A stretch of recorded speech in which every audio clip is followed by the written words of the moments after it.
God. All right. Here we go. Episode 3, Trilogy Lacrosse Theater. We have ditched the dead weight of Ryan Boyle. We have picked up 2 new guest stars. Matt Striebel, welcome to the Trilogy Lacrosse Theater. And then our special guest of the evening, Jarrod Neumann, logging in from where, Jarrod?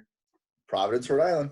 Beautiful Providence, Rhode Island. So, I'm gonna turn things over and let Striebs introduce Jarrod. He's a professional Jarrod Neumann hype man these days.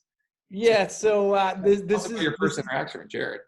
This is what I get to do now that I no longer play lacrosse. I get to travel the world, the country, from coast to coast, telling the legend of Jarrod Neumann, the rags to riches story of a guy who, when did you start playing lacrosse? Like 48 hours ago? Yeah, something like that. Something like that. Yeah, he picked up a stick, walked through a parking lot, and was like, "Hey, I want to play lacrosse." And I gave him a long stick because I knew he didn't have good enough hands to use a short stick, and the rest is history. He's become a pretty decent, defenseman in the PLL and just shooting 2-pointers. Apparently, that's all you do now. That's all you did. Towards the end. So, just kind of full recap. When did you guys first meet? He bribed me in a parking lot at 18 years old to come play lacrosse. So it was your senior year. He asked Senior year. Senior year. So it's like March 20th of his senior year. What, like 7 years ago? 6 years ago? 7 years ago now, yeah. 7 years ago. And the actual backstory is Jarrod comes up to me in the parking lot. He was interested in playing lacrosse. He keeps telling people that I bribed him, but the true story is he came up to me and I was like, this dude's really tall and looks reasonably athletic. So yeah, I'm not going to be turning away somebody who potentially could be a good lacrosse player. That said, I don't want some loser joining my team in, the spring of his senior year who's going to be a terrible addition to our culture, et cetera, et cetera. So I go to his basketball coach, who's a good friend of mine, and I'm like, Coach Harp, what's the deal with this guy? Is he a gunner? Is he going to make me miserable? Am I going to hate him? And Coach Harp, unfortunately, had great words to say about Jarrod, said he was, just a great team guy, guarded all 5 positions. He didn't say anything about Jarrod's offense, so I was like, yeah, okay. He's going to be a perfect fit defensively for us.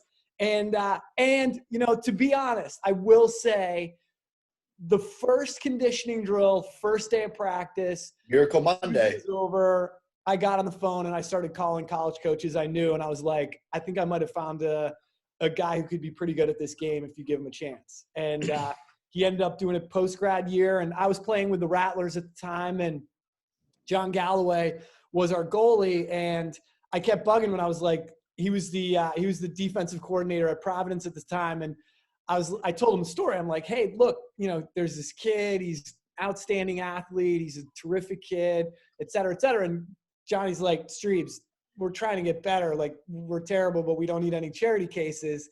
And I was like, look, just invite this kid to your prospect day. And, I think it was on a Sunday, and I pick up my phone. It's from 2 to 4 on a Sunday. I pick up my phone at 4:01, and there's a text from John Galloway basically saying, if we don't screw this kid up, he's going to be an All-American. I think he said first-team All-American, and you didn't quite do that, did you, Gary? Oh, come on. You got to win games to be a first-team All-American. Oh, that's what, you know what? That's what second-team All-Americans say. Yeah. Well, that's what happens when you're on a team with Boyle who carries you. True story. Position. We'll get to that in a few further episodes. Jarrod, you had never touched lacrosse stick up until that point? Never touched it. Never. Had you ever been like interested? Actually never attended a game?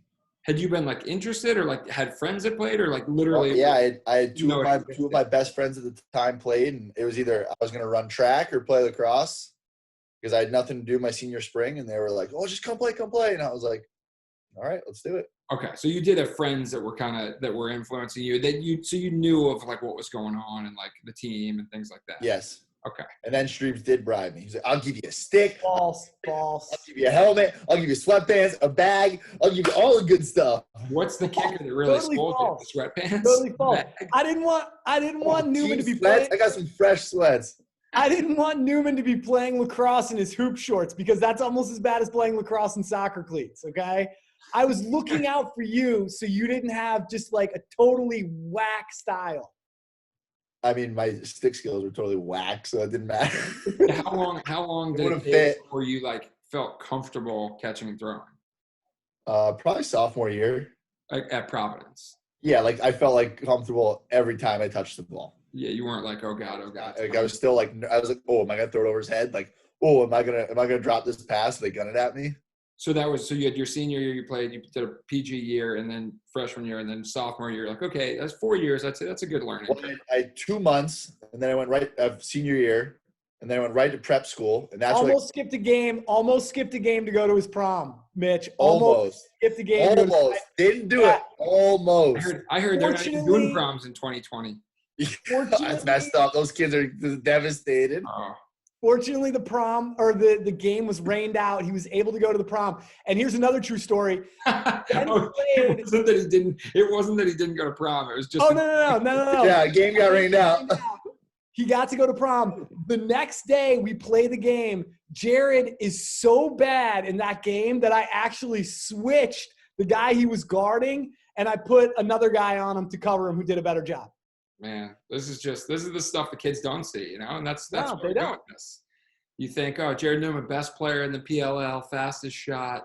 This guy's got it all, but you know, humble beginnings. Got to go to prom, man. And I will say, Mitch, undisclosed college coaches definitely came to games and were like, "What do you want me to do? He can't throw and catch." And my response was, who cares if you can throw and catch? How many dudes do you have on your roster? That wasn't your response. That wasn't your response. Your response to one of them was, isn't that your job as a coach? Yeah, that's true. That's true. How did you hear about it? And then I'm pretty sure you saw the same unnamed coach, and you said you can't teach him to run a 4.4 and be 6'4". So and I did say dunk. And I did say dunk. I was like, how many guys on your team can dunk without a drop step? So. Oh.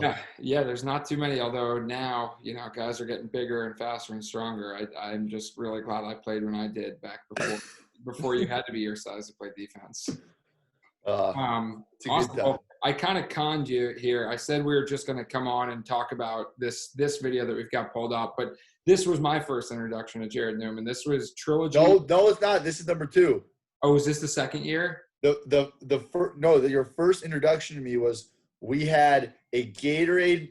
We had a big giant 5-gallon thing of Gatorade, and we were supposed to be doing a defensive drill. And instead, you put a cup on it, top of it, full of water, and you said, first coach to hit it with a tennis ball wins. And I hit it out of you two jamokes. I was the one that hit it, and I had no skills back then. What did you get for that victory? Nothing. I got bragging rights. I got a pat on the back and BO sweat from sweating so hard trying to hit this damn thing. Those are the little things that's why we knew you were going to be great, Jarrod. We're like, this guy's going to stay here and hit and shoot at it until he hits it. I won't lie. It took us way longer than it should have. Way longer than it should have. Way longer than it should have. Why you shoot 150 miles an hour now. But so anyway, going back. This is my real strength. Background. So you know, Striebs and you had built this relationship, and Striebs like, we got to get this guy on staff. And so we're here at the raffle, which Trilogy raffles, you know, that is like the epic of epic at camp. This was, I believe, at Rider University. For whatever reason, we got put in the church or the chapel. And I think we were rained out or something. I think that's right. I think there was rain. We were supposed to go to the auditorium, but then they stuck us in the chapel. But it ended up being this awesome venue. The kids are all back in It's the Lord's work we do, Mitch. It's the Lord's work we do. But so Brian Farrell and I were kind of spearheading this thing, and we decided to do pros versus Joes in a bunch of contests. And so just, you know, in terms of like premier athletes, we're like, what is the most premier athlete food to fuel the body? And that's a Twinkie. So this is Jarrod Neumann versus several children in a Twinkie-eating contest. Let's see. Let's give it a look. Let me know if you got any commentary or what were you thinking heading into this? What was your mindset? I honestly, I love eating contests. I used to watch the hot dog eating contest. I used to watch Kobayashi just pound hot dogs. So you had a technique ready. So fast. I was trying to think, should I use water and like just dip them? I wasn't sure. I was taking the same approach that you would with a hot dog bun as these professional eaters do. They dunk it in water, but then I was like, that might be a little gross for me. So it is true that they say all those professional eaters are like legit athletes too. So yeah, their stomachs like expand and contract. Yeah. Massive. All right, let's give it a look here. Look at that focus. I mean, look at the steak. I'm ready. I don't lose and stuff. I was gonna say already. I mean, look at the distance that the Twinkies have to travel. He's already got these guys beat. Well, that's number one, right? You're always shortening the slide. Anything you do, you have to be in an athletic stance. Absolutely. Oh my God. He goes in hard. I think the very first bite you realized there was. Look at Boyle's face. He's like, "What just happened?" You were like, this is not going to be as easy as I thought. Look at that. No. Boland is all in too. So I hammered the first 2 bites there, and I realized that immediately my mouth was getting dry, and I was like, all right, chew and swallow. I can't just like stuff them in like I thought. But this next one, I mean, that's prime. Wow. Wait, wow. You got to rewind that. If you want to watch like hot dog eating contest 101, the way they just like funnel it, like that's it right there. Dude, you've got the head bob going. Head bob. That is probably the best form you'll ever see in a chew and push. It's like a wood chipper. You just continue chewing. You just gotta keep pounding it down. The wood chipper. That's his name for the eating contests. Well, speaking of that, do you have like an official like PL nickname now? Nope. Jarrod, the wood chipper. The wood chipper. I don't know if that one can stick. The wood chipper. It's done. It's done. Take him behind the shed. Take him behind the shed. Office. We'll get Boyle in on that on the broadcast. Yes. All right. Something happened here. Uh-oh, what happened? That was a laugh. Laughing's the worst thing you could do because when you laugh, everything gets worse. The cream filling is also not as good as I remember it. Just coating your mouth, right? Much better. But you regain your composure. I was checking out my competition here. I'm like, all right, he's still holding one like it's nothing. I got a full one. I'm ready to go next. That is a look of pure terror right there. I'm ready. I'm pretty sure I still have that shirt. Definitely doesn't fit. Terry Mangan appearance here. Popping in. Mangan, Coach Mangan. All right, this next one's got to go fast. I'm falling behind. I need water. That's what I need. I know. I think you motion for the referee in Brian Farrell. You said I need some water. I need some water here. Yeah, I mean you gotta have a cup next to you. I'm thinking right here in my head. I'm thinking dip it. But you're still solidly in the lead here though, right? Oh, I've got 3 down. I think. Yeah. I'm well ahead. There's another. This kid's nibbling. This kid's just. We missed. I had 2 full ones. There's 2 half ones now. So I must have somehow munched down another full one in the process. How does he not have one ready? You've got to have one ready to go. This is a tough bite here. He's he's just chomping away slowly. He's trying. Oh, he's giving the A-OK sign. You see, you look at this support crew in the background, just over this shoulder. Look at the water being poured. Look at Jimmy. Jimmy Vlahakis is making sure no one's dying here. He's pouring out the water cups. That's got Motive Pure in it. Hey, can we just pause for a second? I just want to look at that. I got one left. I want to shout out Bravo Foxtrot for his sleeveless shirt look. Can we get the Farrell? Can we rewind and get Farrell's pipe? Oh, he'll come up again for sure.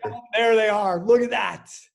Those are tuxedo T-shirts, my friend. Yes, and Mitch got one too. Mitch apologize. Amazing. Yeah, carnage. Just finish. Twinkie. Oh, you're almost done. Yeah, he's got a full one in his hand. I gotta hurry up. Oh wow, he's good. He slowed down though. There was he looks like he just got hit with a fridge. He hit a wall. Before the water hit, there was trouble. Trouble was in the air. Oh my God! Tell me somebody throws up here. No, I wish though. The tuxedo shirts are shirt. Mitch in his prime. That was Mitch. Why don't we have Trilogy branded tuxedo shirts? It's happening now. It is. The water changed it. The water just there it was. The water just changed it. Wait, this guy's not going for the water though. Is that his last one? Oh, look at that. Look at the panic in Jared's eyes. He's looking down. He's counting. He's trying to count the wrappers. I don't know. How many do we have to eat? Comes fair with a refresh. Oh, the kid drank all of his water. He was out. Dude, he's done. Oh, look at that. Same time. Wow. Look at the finish. Look at the finish. Wait, can we get I think we need background. Even the judge behind. Look at him. Look at him. He points to me. He's like, I knew he had it. Oh, man. That is like. Weird. His mouth's closed. That's a perfect freeze frame. Open mouth. No Twinkies left. Closed mouth. Just a hand. All right. That's a behind finish right there. Oh, my God. You know what we did? Hold on. What's going on here? It's a Twinkie off. We had a Twinkie off. It should have been clear enough. That was a win on my part. Mitch, that's a phenomenal call by the judges. Phenomenal call. We had 2 more Twinkies. Yes, it has to be a Twinkie off. Okay. Yeah, the nibbler still had 2 left. He's still clearing his mouth, though. Oh, here it is. Oh, wow. Now they go water. Oh, wow.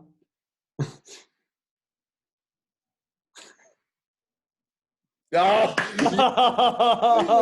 there it is. Right there. Crushed it. There it is. Well, that was glory right there.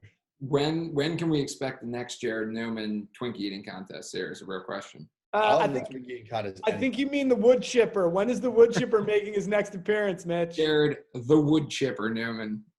Summer 2020. Oh. Summer 2020. We're Lost getting it. Screen share. Got to go back. All right, we've got a quick look here. We're gonna breeze through this one because we've taken up a lot of time tonight. But man, it's been fun. Wait, hold on, Newman. What's up with 88? Huh? What's up with 88? Why number 88? So I was gonna be 15 out of college, the same number 4 in college. But some guy who didn't play but was on the practice squad had it, and they said, like, oh, he's not going anywhere, so you can't have it at Florida. So it made me change my number, and then they cut the guy who had 15, but I'd already changed my number. So why 88? Were you 88 was available. I wore 88 in, like, elementary school football. Nice. So I recycled an old number, brought it back, and then I couldn't change after that. I was like, I'm not Once you commit, you got to stick. Bouncing around numbers now. Yeah. I was like, that was my college number, and this is my pro number, and that's how we're going to look at it. I like it. How'd you end up with 15 in college? First available? Freshman year we had we were the last to pick our numbers, obviously, and it was like the only decent team number left, unless I wanted like 37 or like 52, and I was just like, right there and grabbed it and got, that's my number. And I was like, no, this is my number. You don't play here. All right, well, let's rewind it to the most recent, Jarrod. I mean, the change from 2014. The most efficient shot, Boyle said. That's a lot of credit compliment. That is a good compliment. Oh, he's painful when he hits you. Yeah, that's intensity there. Give us the scout on Coach Towers. What's you guys? Towers lives in the moment. I mean, I think he gets more excited for games than we do. Like he needs to like relieve like all this built up like emotion. He says he goes and gets in like a dark place before games. Like Towers needs to go to like a wrestling match before games or something. So he's like a little more calm. He's just so hyped up. How does it work, though? Obviously, I played with Coach Towers year 1 of the MLL, Bridgeport Barrage. He's a legend. Man, he's the man. He's awesome. They brought him in. He was doing color commentary with the New England Black Wolves most recently. I think they were a little nervous. He had the mute button. They were like ready to go. Ready to go. The mute button ready to go. But they said he did an awesome job. He's the man. I give no doubt. But his forearm shiver hurts. Oh, look at that. I mean, shout out to the sponsor, Epic, right? That flexing that shaft, man. You're whipping that thing. Stick side every time. It's so nice of the PLL to move the 2-point line in for you, Newman. I'm glad you got an opportunity. Hey, you want a little fun fact? my average shooting distance is 18 yards. Oh, so you would have had 2-pointers in the real league too. Wouldn't have mattered. The real Hashtag PLL stats right there. Yes, average shot distance was 18 yards. So Average shot speed 109. you talk smack quite a bit. Is that a? I don't though. No. Like, that's the thing. Like I'm pretty like even keel. Like most of the attackmen I guard, that's pretty like normal. I'm just like I'm gonna guard you and just do my job. But when others' mouth starts to open, then the barking comes, and I think that elevates my play. So it's probably not best on their part to do that. In that Redwoods clip where you're yelling at someone to slide, Glessner or your Glazner, yeah. Glazner, was he chirping at you beforehand? Is that why you got the first, like the second play of the or second or third play of the game? He came down, and they had like an odd man situation, and he like kind of hung around the field, and like ended up top and made a one more pass for a goal.